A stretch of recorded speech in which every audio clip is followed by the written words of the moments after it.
So your identity has to be broken anyway, regardless of whether you stay here or go somewhere else, because that's a prison. And that is living without points of view. Because as soon as someone says, you are a traitor or we are the good guys, you no longer belong to us as a good guy because you are now only half good.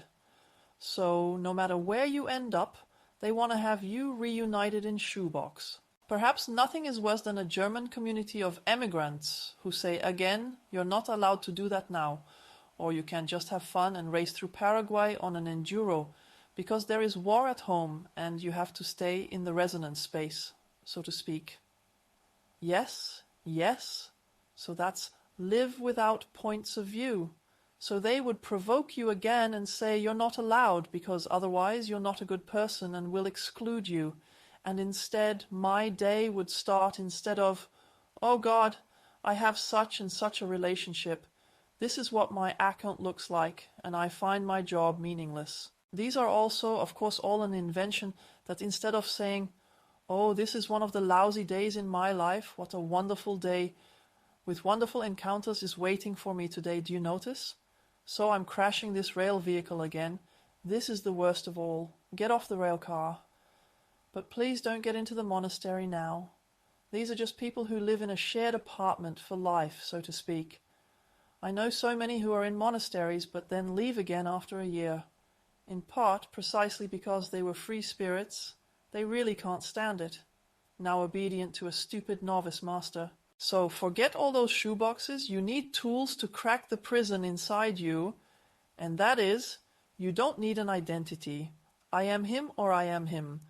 But of course you play with roles and with avatar, and that's fun. The depressive who wants to harm you, now also a depressive, but I don't know what to do next, it's really bad. That's what I mean. But that's natural if the other person wants to lure you back into a box like that. But please don't give him a point of view. You know what? You're not getting anywhere anyway, and I don't feel like helping you. That would be the provocation. So I live in permission. If you want depression as a possibility, I'll allow you. The worst thing is savioritis again.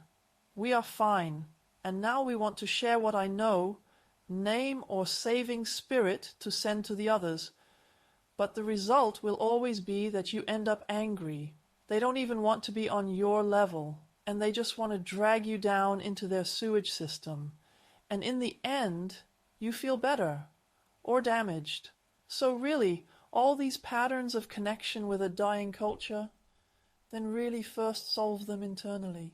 Because otherwise I would really say, first look for spatial distance, but don't think that you have done something wrong, because all the pain will really arise precisely because you have time to come to your senses. So we don't need an identity. Who am I if I'm no longer German, and I'm not really Indonesian, and I don't speak it well, or something like that? That makes you think again that being at home means that you're welcomed into their shoebox, and you are now surrounded only by warmth.